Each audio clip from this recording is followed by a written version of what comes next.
Bismillahirrahmanirrahim. Alhamdulillah nahmaduhu wa nasta'inuhu wa nastaghfiruh. Wa na'udzu billahi min shururi anfusina wa min sayyiati a'malina. Man yahdihillahu fala mudilla lahu wa man yudlil fala hadiya lahu. Asyhadu an la ilaha illallah wahdahu la syarika lah. Wa asyhadu anna Muhammadan abduhu wa rasuluh la nabiyya ba'dah.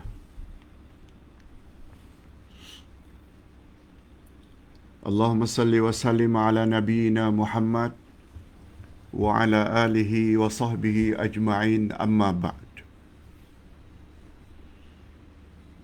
Hadirin dan hadirat serta para pemirsa yang saya hormati, Assalamualaikum warahmatullahi wabarakatuh.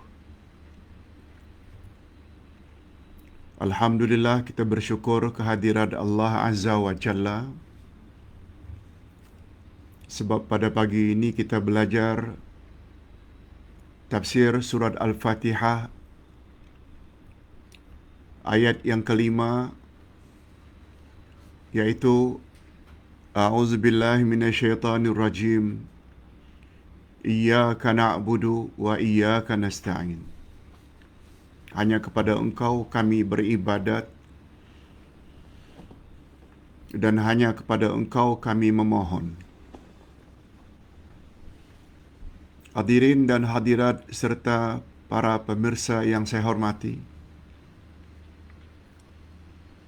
tidak keterlaluan kalau Ustaz katakan bahawa pelajaran kita pada pagi ini adalah pelajaran yang sangat penting. Kalau ditanya apa sebab, Pak Ustaz? Sebab iyyaka na'budu wa iyyaka nasta'in sama betul maknanya dengan kalimat tauhid la ilaha illallah. Sebagaimana kata-kata Abdullah bin Mas'ud, seorang sahabat,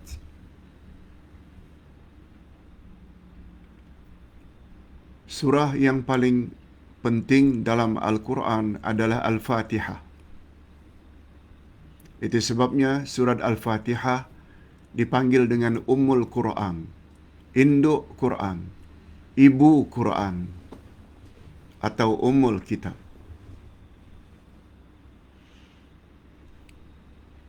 Kemudian beliau ditanya lagi, apa pula induk dari surat Al-Fatihah? Abdullah bin Mas'ud radhiyallahu anhu menjawab, kalau surat Al-Fatihah itu induk Al-Quran, lalu induk surat Al-Fatihah pula ialah Iyyaka na'budu wa iyyaka nasta'in. Itu sebabnya kita bahas ayat ini sampai 2 kali.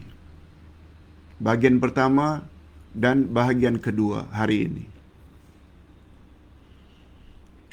Oleh sebab itu, kalau Ustaz mau rangkum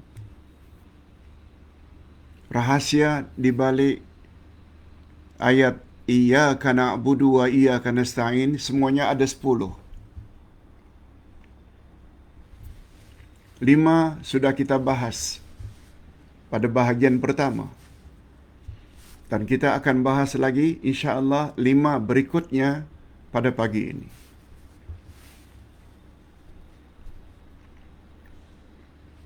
Dan supaya 10 hikmah atau rahasia di balik ayat Iyyaka na'budu wa iyyaka nasta'in dapat kita ingat senantiasa, Ustaz akan ulang secara singkat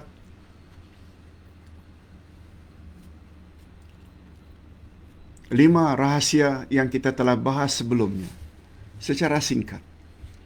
Kemudian kita tambah dengan 5 lagi pada hari ini. Semuanya 10. dalam bentuk satu video.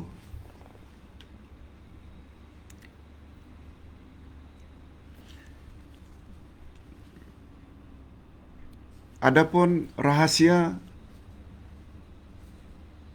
yang pertama, ayat iyyaka na'budu wa iyyaka nasta'in.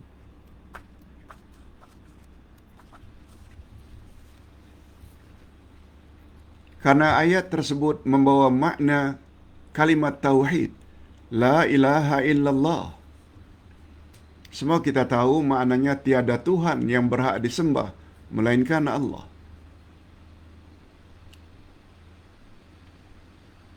Tiada Tuhan, la ilaha, tiada Tuhan yang berhak disembah illallah melainkan Allah. Iaitu gabungan daripada nafi dan isbat. Kita nafikan, kita ingkari semua Tuhan yang berhak disembah, itu terdapat pada la ilaha, dan kita isbatkan, tetapkan, yakini hanya Allah yang berhak disembah. Illallah, itu isbat. Dan bila kita mau halusi, sama betul dengan makna iyyaka na'budu wa iyyaka nasta'in. Hanya kepada Engkau kami beribadat, dan hanya kepada Engkau kami memohon pertolongan. Sebab dalam kaedah ilmu tafsir,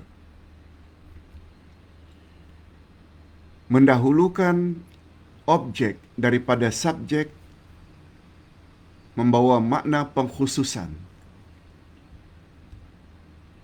Saya makan nasi. Betul, kita makan nasi.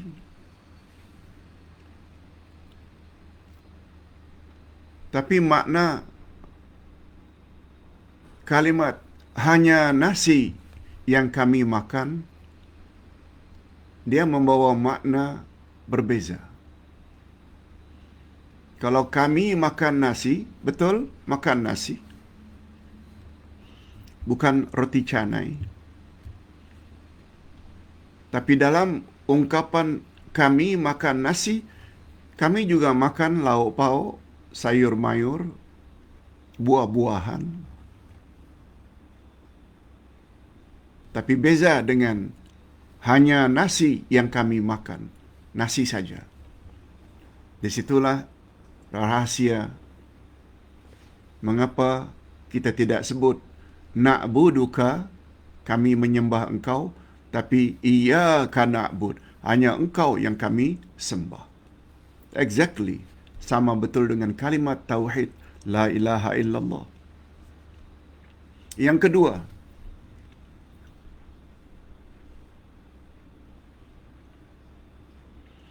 kita sebut ibadat dulu baru daripada memohon. Ia membawa makna tawakal kepada Allah. Tawakal kepada Allah yang lebih tepat bila kita berusaha dulu, baru memohon. Di situ sebabnya mengapa didahulukan iyyaka na'budu, kepada engkau kami beribadat. Apa sebab? Dalam kaedah bahasa, al-ibadatu amalun wal amalu ibadatun. Ibadat itu amal dan amal itu ibadat. Kemudian disusuli wa iyyaka nasta'in. Hanya kepada engkau kami memohon pertolongan. Itu sebabnya tawakal tidak tepat kalau mohon saja tanpa bekerja. Ya Allah, beri kami rezeki, tapi tidak berusaha, macam mana rezeki akan datang?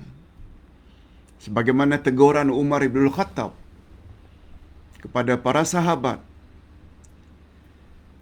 yang berdiri saja, bersandar di dinding sambil berpangku tangan. Kata Umar, "Mengapa kamu hanya berpangku tangan? Kami sedang bertawakal, ya Amirul Mukminin, agar Allah turunkan kami rezeki." Kata Umar, "Ketahuilah olehmu bahwa langit tidak akan menurunkan hujan emas." Maksudnya, kamu mesti bekerja, jangan hanya berpangku tangan lalu minta rezeki. Itu di antara rahasia mengapa iyyaka na'budu dahulu, yaitu kerja dahulu. Wa iyyaka nasta'in, baru memohon pertolongan. Kita bekerja, berniaga kah, buka gerai kah, berkebun kah, dan kemudian memohon, "Ya Allah, murahkan rezeki kami."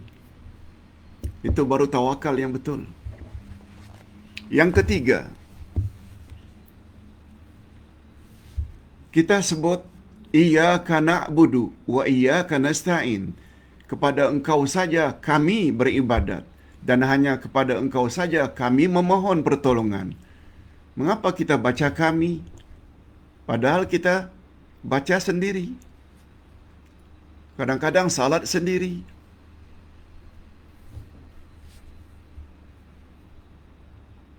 Mengapa kita tidak baca iyyaka a'budu wa iyyaka asta'in? Hanya kepada Engkau aku beribadat dan hanya kepada Engkau aku memohon pertolongan. Mengapa tidak aku? Tapi kita masing-masing menyebut na'budu, kepada Engkau kami beribadat. Nasta'in, hanya kepada Engkau kami memohon pertolongan. Nah, ini memberi isyarat Islam sangat menggalakkan umat atau hamba-hambanya, hamba-hamba Allah, agar melakukan amal jama'i. Amal jama'i maknanya Allah suka kita kalau bekerja itu bersama-sama, bukan individu-individu. Ingin melawan orang kafir, kita hendaklah bersatu padu, bersama-sama menghadapi mereka. Itu sebabnya orang-orang kafir sangat suka agar umat Islam berpecah belah, supaya mudah untuk mereka kuasai. Itu namanya amal jama'i. Ini sebagaimana pepatah orang-orang tua.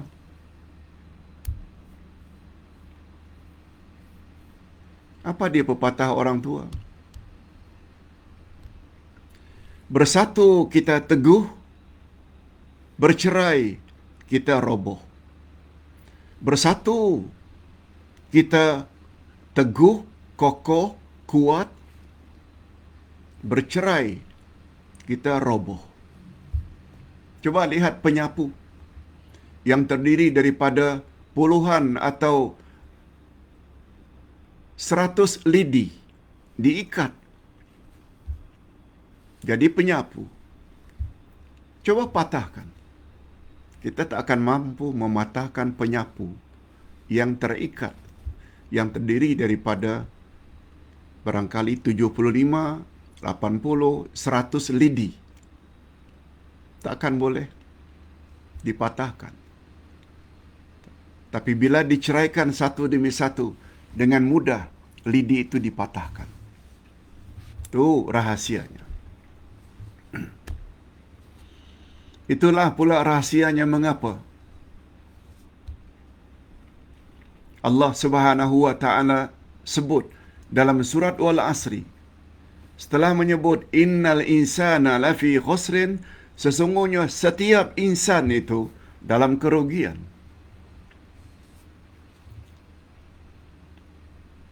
Insan itu singular.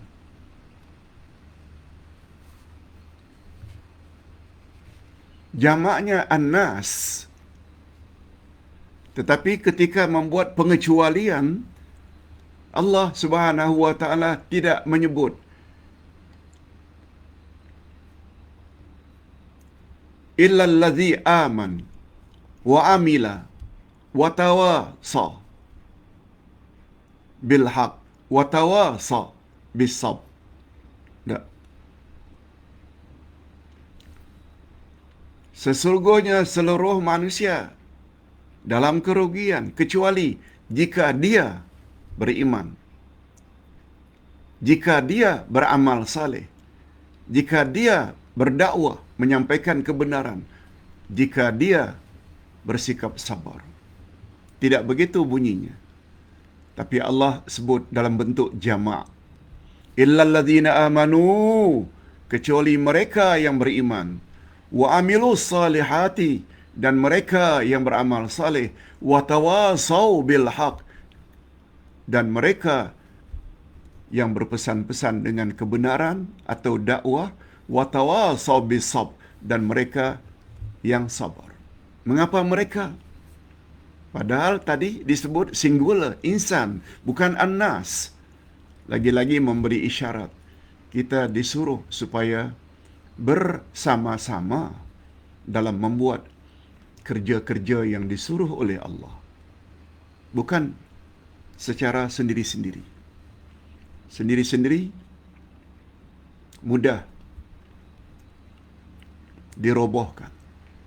Okey, yang keempat,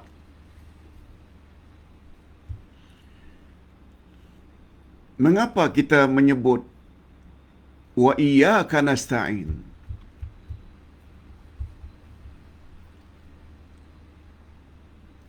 Mengapa kepada Allah kita beribadat dan kepada Allah lah kita memohon pertolongan?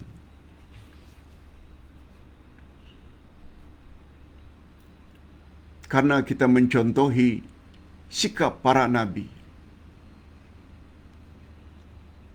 Selalu bersama-sama umat yang beriman dalam memperjuangkan kebenaran, memohon pertolongan kepada Allah. Satu contoh, Nabi Ibrahim alaihi salatu wassalam, ketika baginda Nabi Ibrahim akan dilempar oleh raja zalim bernama Namrud ke dalam api, ada riwayat mengatakan bahawa Ibrahim dihampiri oleh malaikat.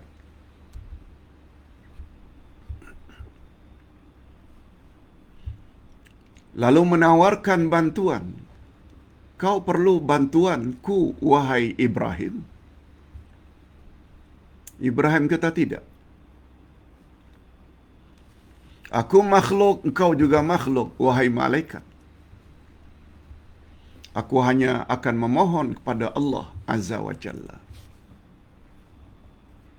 Lalu beliau pun membaca zikir yang paling terkenal, Hasbunallah wa ni'mal wakil, ni'mal maula wa ni'mal nasir. Atau Hasbiyallah wa ni'mal wakil, ni'mal maula wa ni'mal nasir. Cukuplah Allah sebagai penolong. Dan Allah adalah sebaik-baik penolong. Padahal beliau akan dilempar dalam api. Begitu sikap Nabi Ibrahim. Bukan minta tolong kepada sesama makhluk, tapi minta pertolongan langsung pada Allah. Apa yang jadi? Begitu baginda dilemparkan dalam api, Allah langsung beri arahan kepada api. Ya nar, kuni bardan wa salaman ala Ibrahim.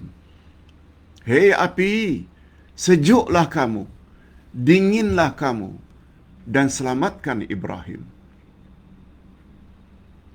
Api patuh dengan arahan Allah, sehingga Ibrahim tidak terbakar, malah berjalan dalam api, dalam keadaan selamat.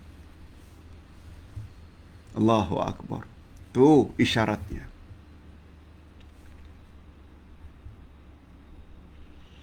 Yang kelima, diikuti wa iyyaka nasta'in setelah iyyaka na'budu. Ini memberi isyarat supaya kita tidak riak tidak ujub, tidak takabur dengan ibadat yang telah kita lakukan. Banyak ibadat macam mana pun, jangan riak.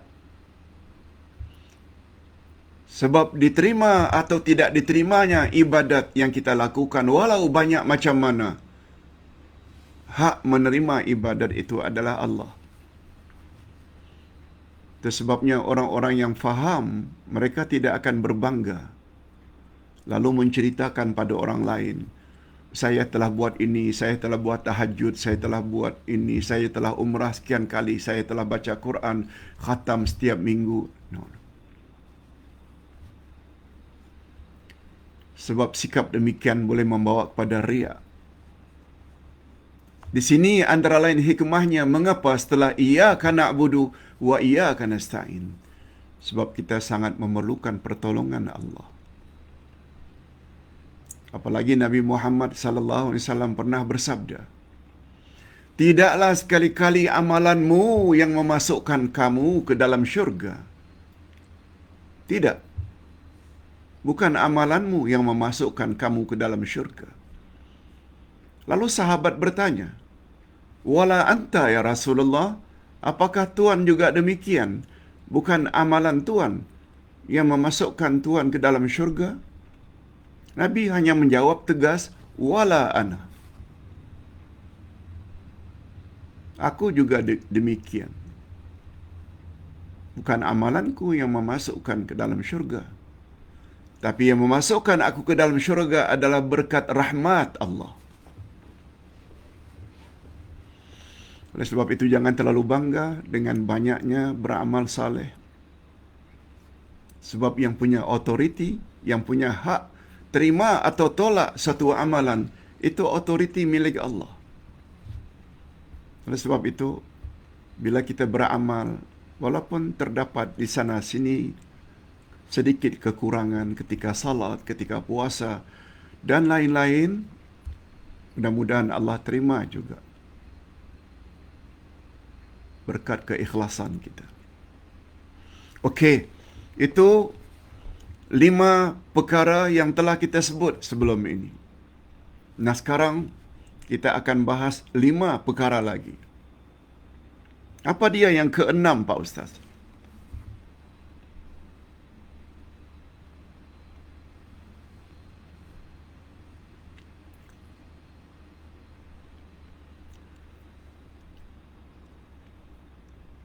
Surat Al-Fatihah, kata Nabi, terbagi 2. Sebahagian untuk Allah dan sebahagian untuk hamba. Bismillahirrahmanirrahim, itu untuk Allah. Dengan nama Allah yang Maha Pengasih lagi Maha Penyayang.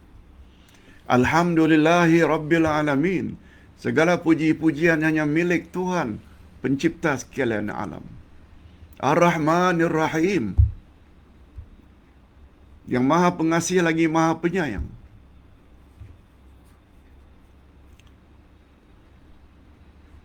Semuanya adalah sifat-sifat Allah. Untuk Allah. Malik Yaumiddin, dialah yang memiliki hari pembalasan. Dan bermula daripada iyyaka na'budu wa iyyaka nasta'in. Dan ayat-ayat berikutnya itu untuk hamba.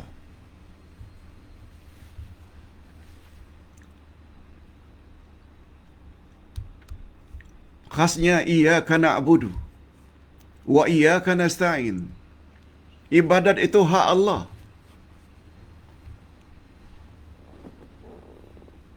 Bukan hak hamba. Hatta kepada Nabi Muhammad sallallahu alaihi wasallam kita tidak boleh beribadat. Memohon kepada Nabi Muhammad setelah baginda wafat dilarang. Apalagi terhadap orang-orang saleh datang ke kuburan memohon pertolongan karena kesalehan mereka. Tak boleh.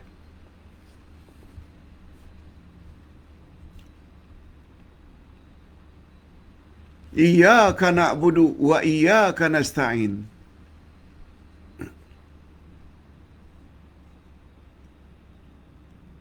Pada ayat itu ada terbagi dua. Iyyaka na'budu itu hak Allah. Wa iyyaka nasta'in itu adalah kewajiban kita. Kita yang memohon kepada Allah.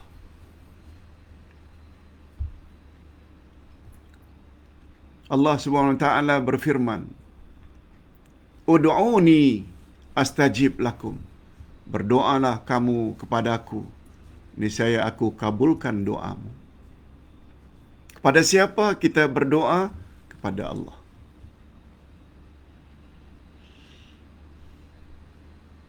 Hadirin dan hadirat, doa adalah ibadat.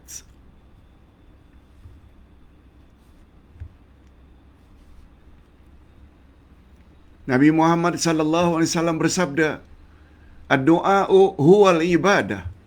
Doa itu adalah ibadat.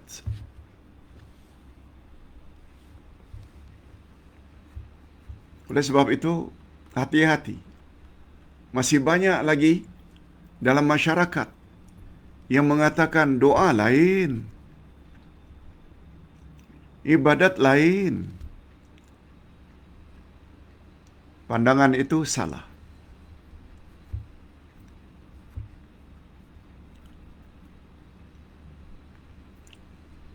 Berapa banyak ustaz-ustaz yang mengatakan boleh kita minta kepada orang-orang saleh walaupun mereka sudah mati.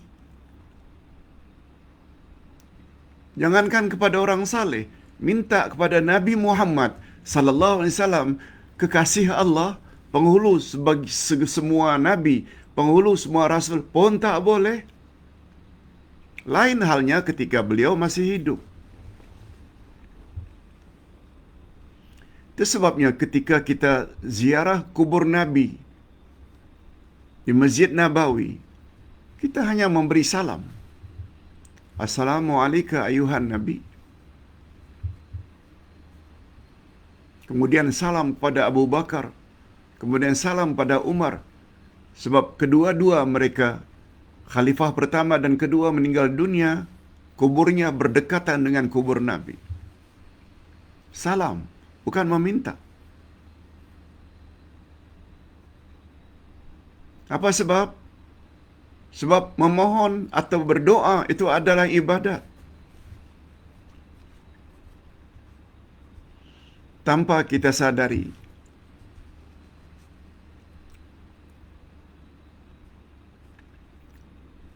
ada dari kalangan umat Islam di Nusantara, bukan hanya di Malaysia, mungkin di Indonesia, mungkin di Singapura. Mereka sebenarnya telah melakukan perbuatan-perbuatan yang sama betul dengan perbuatan musyrikin Arab jahiliyah, penyembah berhala. Bagaimana boleh jadi macam itu, Pak Ustaz?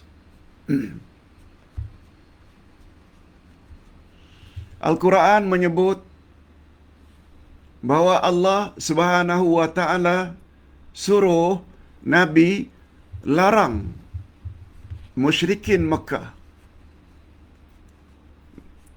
menyembah berhala. Semua kita tahu. Tapi sembahlah Allah yang Maha Esa. Kata Nabi, ikutlah ajaran yang aku bawa. Sembahlah Allah yang Maha Esa. Jangan kamu sembah berhala-berhala itu. Hadirin dan hadirat, dalam ilmu akidah disebut syirik pertama terjadi di muka bumi adalah di zaman Nabi Nuh.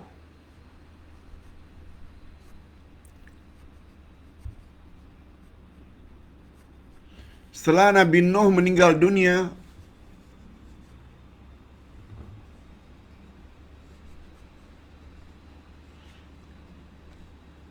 mereka buat patung-patung orang-orang alim zaman itu, pengikut setia Nabi Nuh. meninggal satu demi satu, lalu mereka buat patung orang-orang alim tersebut, dipacak di tempat-tempat keramaian mereka sebagai tanda mengagungkan orang alim. Kita pendekkan cerita.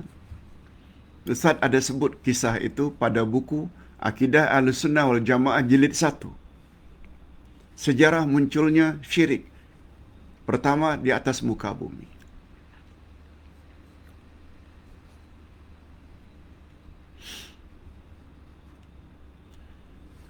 Orang yang membuat patung tersebut,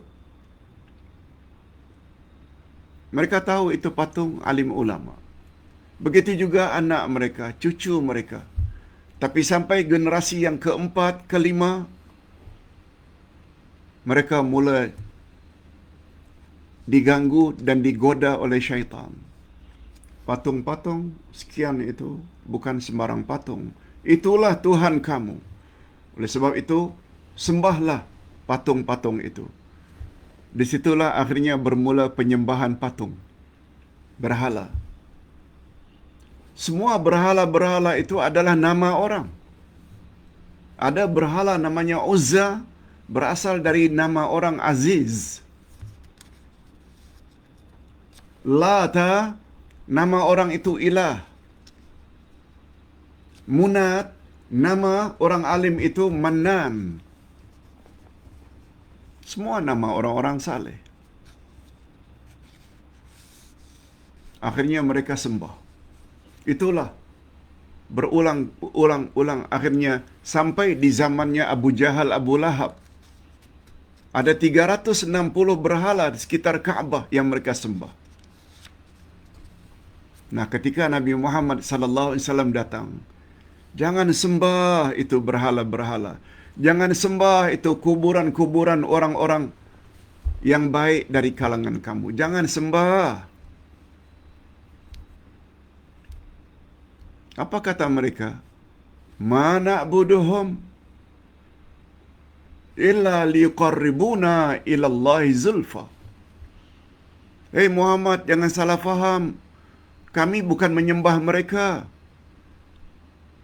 Cuma kami datangi kuburan mereka. Kami rukuk dan sujud di depan berhala. Si anu, supaya mereka mendekatkan kami dengan Allah. Liqarribuna ila Allahi zulfa. Mereka nafikan yang mereka tidak beribadat. Menyembah berhala itu, kata mereka, kami tidak beribadat. Hanya saja kami tunduk pada mereka berhala-berhala ini, supaya berhala-berhala ini yang dulunya semasa hidup orang-orang baik dekat pada Tuhan menyampaikan niat kami kepada Allah. Zulfa. Pertanyaan, apa bezanya dengan sesetengah umat Islam hari ini datang ke kuburan keramat, datang ke kuburan wali-wali? Mohon, kalau kita tegur, jangan sembah itu kuburan keramat. Jangan sembah. Mereka akan jawab exactly macam jawaban Abu Jahal, Abu Lahab. Kami bukan menyembah. Kami datang ke kuburan-kuburan ini karena mereka orang saleh, supaya doa kami mereka sampaikan kepada Allah, sebab mereka dekat dengan Allah. Sama betul. Ini yang Ustaz katakan. Belajarlah Al-Quran. Belajarlah tafsir. Semuanya sudah tertera dalam Al-Quran.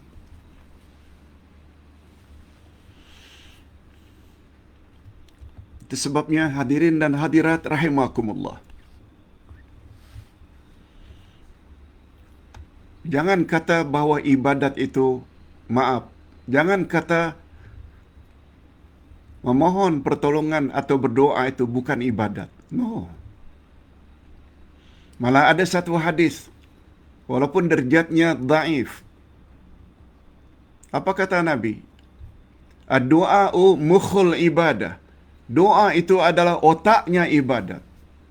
Kalau otak ni bagi manusia adalah bahagian yang paling penting, membezakan manusia dengan binatang, otak, akal.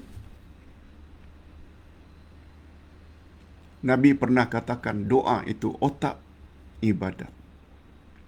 Mukhul ibadah. Maknanya, doa itu ibadat yang paling penting. Dalam hadis sahih, Nabi dengan jelas menyebut, ad-du'a'u huwal ibadah.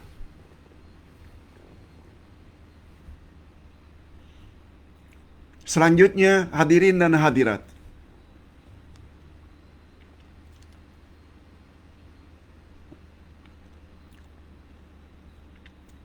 mengapa iyyaka diulang sampai 2 kali? Hanya kepada engkau kami beribadat. Iyyaka, hanya pada engkau. Na'budu, kami beribadat. Diulang sekali lagi. Wa iyyaka nasta'in. Dan hanya kepada engkau kami memohon pertolongan.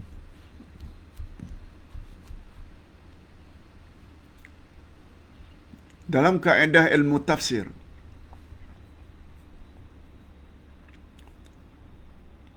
pengulangan sampai 2 kali ini menunjukkan litakhsis. Takhsis maknanya pengkhususan. Hanya kepada engkau saja kami beribadat, tidak yang lain. Engkau saja, khas. Wa iyyaka nasta'in, dan hanya kepada engkau kami khaskan permohonan kami, tidak kepada lain. Itu maksudnya. Litakhsis.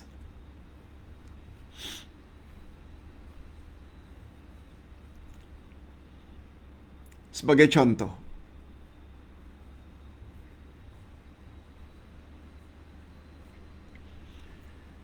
rakyat jelata berkata kepada sultan, ini andai kata, karena nak menyatakan sultanlah yang dia sangat harap, sultanlah yang sangat dia takuti. Dia tidak akan katakan hanya kepada tuan, sultan, saya harap dan takut. Tapi beza, hanya kepada tuanlah, wahai sultan, yang saya sangat harapkan, yang Patik sangat harapkan. Dan hanya kepada tuanku lah yang Patik sangat takut. Diulang 2 kali.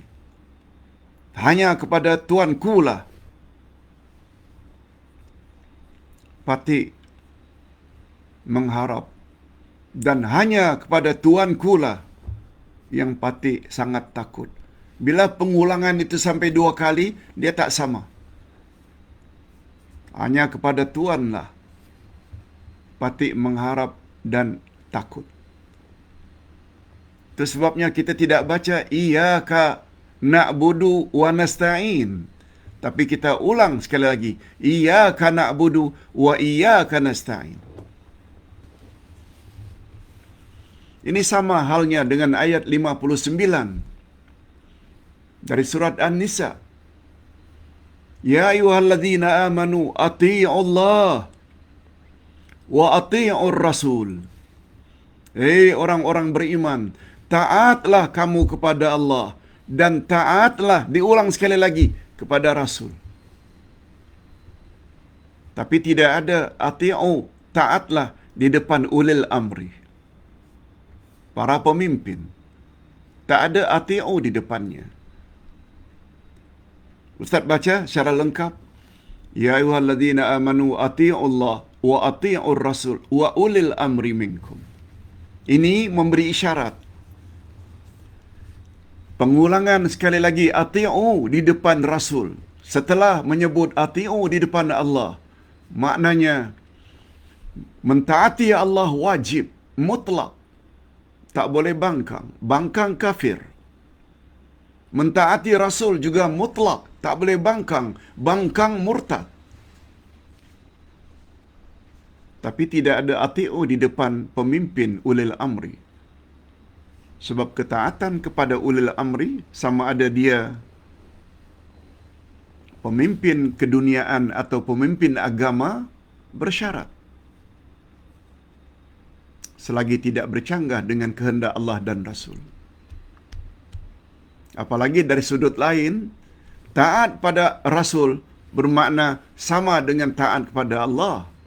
Bangkang Rasul sama dengan bangkang Allah. Itu sebabnya kata para ulama,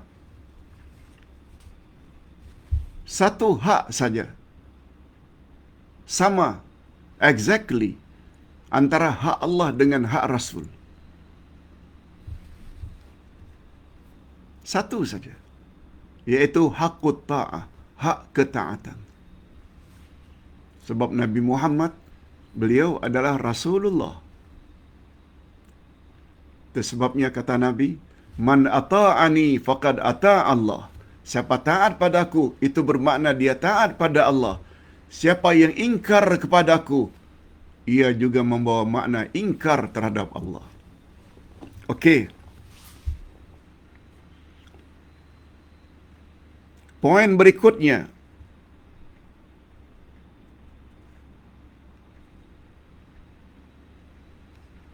mengapa disebut, Pak Ustaz, nasta'in setelah na'budu? Hanya kepada engkau kami beribadat, iyyaka na'budu wa iyyaka nasta'in, dan hanya kepada engkau kami memohon pertolongan. Mengapa disebut secara berasingan, Pak Ustaz? Bukankah memohon pertolongan itu ibadat? Tak cukupkah kita sebut iyyaka na'budu? Sebab doa juga adalah ibadat. Pertanyaan, mengapa dia disebut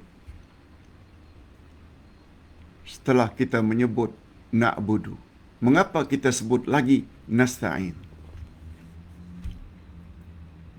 Apa faedahnya, Pak Ustaz? Betul? Nasta'in, kepada engkau kami memohon.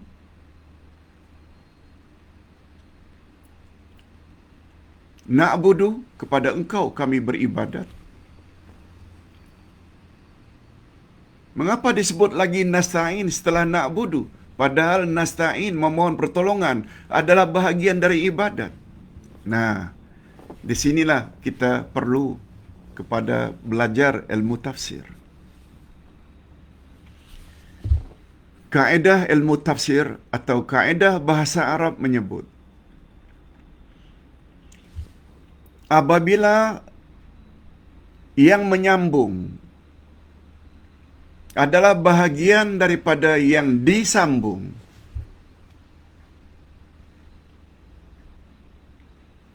maka faedah penyambungan itu adalah untuk menyatakan dialah yang paling penting.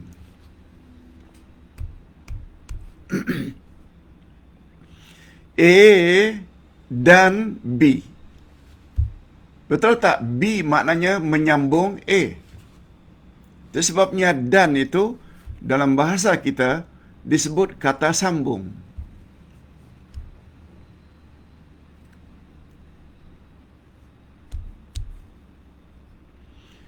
Tapi syaratnya, apabila yang menyambung B itu adalah bahagian daripada A dan B. Ternyata B itu adalah sebahagian daripada A. Ia menunjukkan bahawa yang menyambung itu B adalah bahagian A yang paling penting. Boleh faham? Mungkin melalui contoh lebih mudah.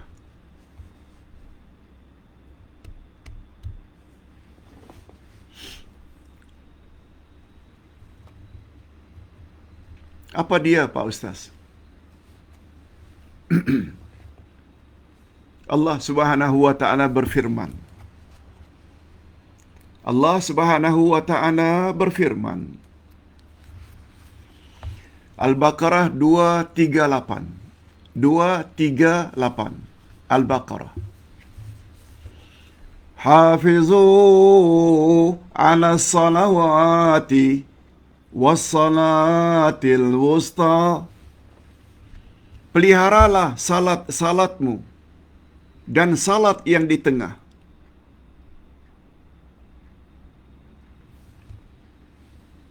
Subuh, zuhur, asar, maghrib, isya. Kita disuruh agar pelihara. Kemudian ditambah, dan salat yang di tengah. Ketika Nabi ditanya, apa itu salat yang di tengah, ya Rasulullah? Nabi jawab, salat asar. Makna ayat itu, peliharalah salat-salatmu yang 5 dan salat asar. Betul tak? Asar adalah sebahagian daripada salat fardu yang 5. Itu menunjukkan bahawa jaga salat asar itu sangat mustahak dan penting. Ada yang mengatakan karena waktu asarlah manusia yang selalu leka. Ada pula yang mengatakan karena pada waktu asar itulah pergantian antara malaikat siang dan malaikat malam. Oleh sebab itu, jangan kita sengaja delay salat asar itu dah dekat-dekat maghrib. No. Itu antara lain sebagai contoh.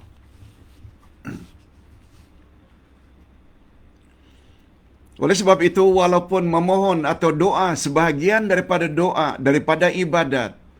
Ustaz ulang, walaupun doa atau memohon itu sebahagian daripada ibadat. Tapi mengapa disebut iyyaka na'budu, kemudian wa iyyaka nasta'in, menunjukkan bahawa memohon atau doa itu adalah jenis ibadat yang paling mustahak. Yes, itu dia hikmahnya. Bukan sebagaimana dakwaan orang-orang tadi. Kami bukan beribadat di depan atau di atas kubur, minta-minta kepada wali-wali, keramat-keramat. Bukan berdoa. Maaf, bukan beribadat. Cuma kami berdoa. Itu di antara ciri-ciri orang yang jahil. Bodoh.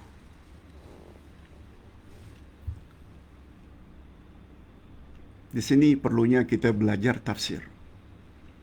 Rupanya pengulangan wa iyyaka nasta'in, walaupun nasta'in itu memohon adalah ibadat, pengulangannya itu memberi isyarat dialah rupanya jenis ibadat yang paling penting.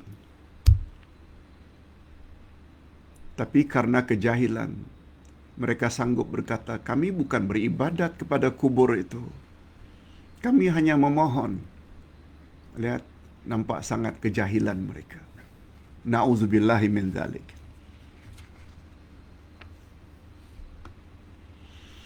Dan yang terakhir,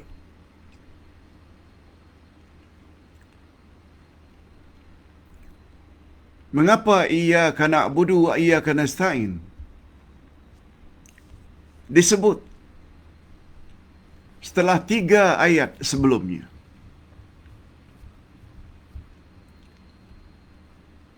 Selain Bismillahirrahmanirrahim, ayat yang dimaksudkan 3 itu, Alhamdulillahirrabbilalamin, Ar-Rahmanirrahim, Maliki Yaumiddin.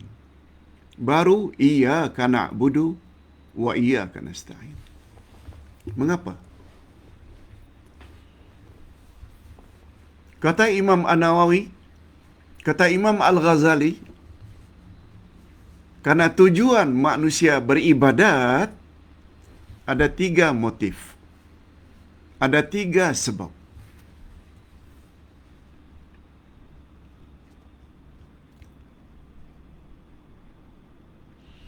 Ada orang yang beribadat karena ingin mendapat ganjaran, pahala, masuk syurga. Ibadat jenis itu namanya ibadatut tujar. Ibadat pedagang. Sebab matlamat utama pedagang, peniaga adalah ingin mendapat keuntungan untuk menyara hidup, menyara keluarga. Ibadat pedagang.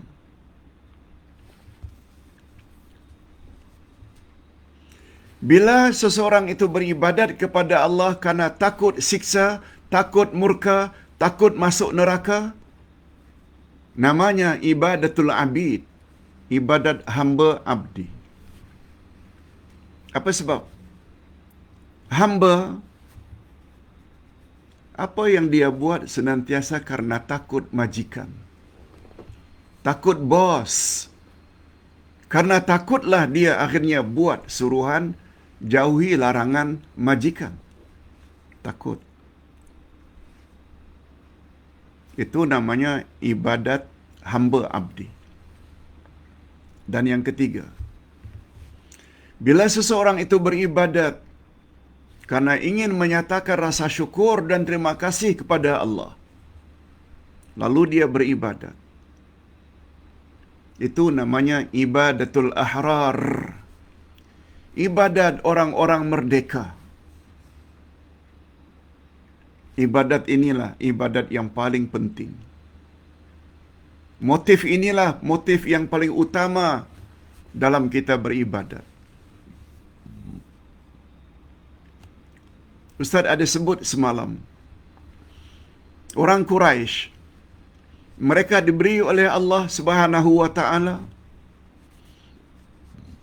bermacam-macam nikmat. Allazi at'amahum min ju' wa amanahum min khauf. Allah hindarkan mereka dari kelaparan dan Allah hindarkan mereka daripada ketakutan. Mereka adalah pedagang-pedagang yang berjaya. Kemana mereka pergi tidak ada yang ganggu. Satu nikmat. Lalu apa Allah suruh mereka? Falyabudu rabb hadzal bait. Hendaklah mereka beribadat kepada Tuhan Kaabah ini.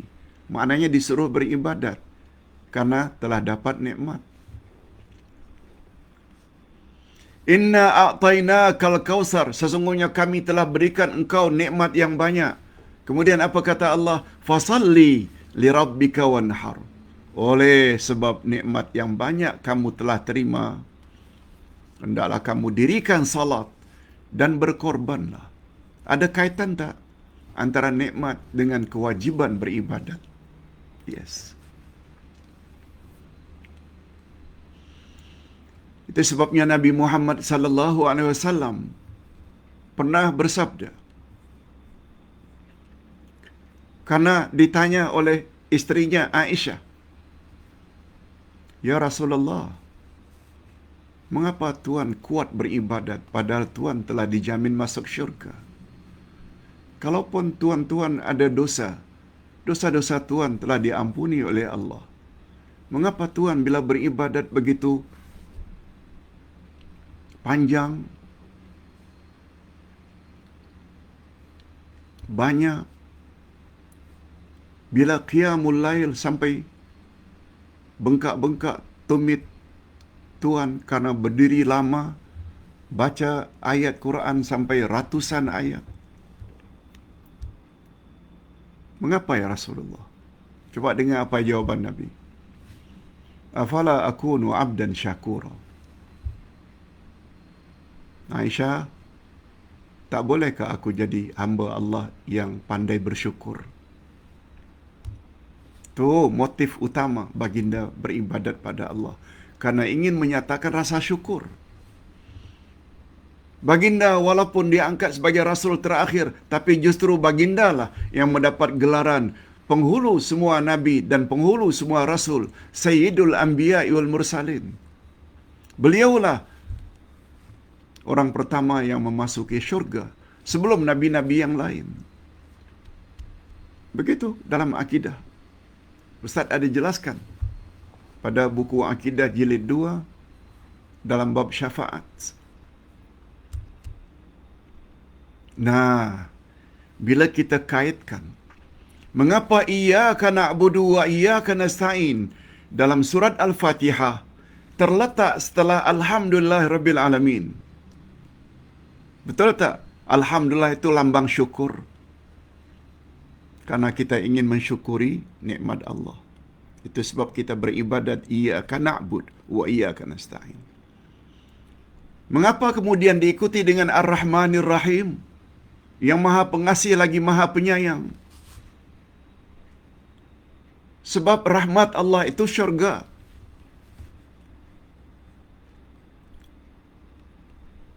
Sebagaimana sabda Nabi, tidaklah sekali-kali